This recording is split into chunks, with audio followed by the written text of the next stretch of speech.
Empat laki-laki yang paling banyak tanggungjawab dalam dunia ni, antaranya Rasul dan Nabi. Yang keduanya ulama.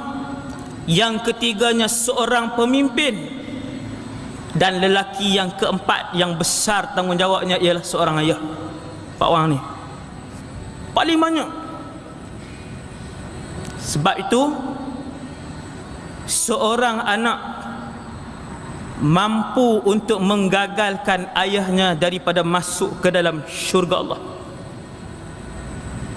iaitu ketika mana si ayah dia seorang saja mai semayang 5 waktu, ketika mana si ayah dia seorang saja yang menutup aurat, ketika mana si ayah dia seorang saja yang mengaji fardu ain, dia biang anak-anak dia tak mengaji, dia biang anak-anak dia tak kenal Allah, dia biang anak-anak dia tak semayang, dia biang anak-anak dia tidak menutup aurat.